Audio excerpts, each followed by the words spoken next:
अपने हाथों लिखी थी। निशु देशवाल ने अपना अंत। निशु देशवाल की मौत के 5 दिन बाद भी नहीं आया। पत्नी को होश कल टोचन किंग का गंगा में हो गया। समागम निशु के पिता का दुख से है। बुरा हाल पहले ही जानता था। जो काम वह कर रहा है उसमें कितना खतरा है। निशु ने कह दी थी ट्रैक्टर पर ही होगा उसका अंत। निशु देशवाल के चाहने वाले की आंखों से आंसू नहीं सूख रहे। निशु देशवाल की शादी को अभी 1.5 साल ही हुआ था। घर वालों ने निशु की शादी 21 को उम्र में ही कर दी। अभी 6 महीने का बेटा भी हो चुका था।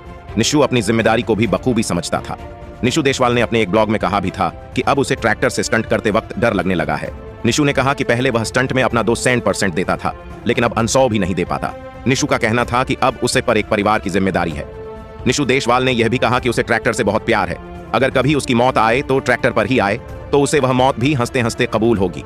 लेकिन निशु की मौत से उसके परिवार टूट गया है। निशु को पत्नी को कल से होश भी नहीं आया है। बेटे को आंखों में पिता के लिए इंतजार अब भी दिख रहा है, लेकिन उसे मासूम को कौन समझाए कि अब उसके पापा लौट कर नहीं आने वाले। जिस ट्रैक्टर पर निशु देशवाल को खुद से भी ज्यादा भरोसा था, वही निशु के लिए मौत का कारण बना। घर बड़े भाई से कहकर निकला था कि आज कुछ बड़ा धमाल करने वाला हूं, लेकिन किसी को शंका नहीं थी कि आज निशु का आखिरी दिन है। निशु परिवार में सबसे छोटा था। उसे ट्रैक्टर पर स्टंट करने का बचपन से ही शौक था और उसके पापा ने उसे शौक पूरा करने के लिए स्पीकर ट्रैक्टर लाकर दिया था, जिसे निशु ने अपने हिसाब से मॉडिफाइड करवाया। और इस ट्रैक्टर को वजह से निशु के यूट्यूब पर 13 लाख सब्सक्राइब थे, जिसे निशु अपना परिवार मानता था। लेकिन यही स्टंटबाजी के चक्कर में लोग इस हद तक गुजर जाते हैं कि कभी कभी वह उनके लिए भारी पड़ जाता है। और यह सोमवार सुबह भी वह स्टंट के लिए गांव के खुले खेतों में यमुना किनारे आया था।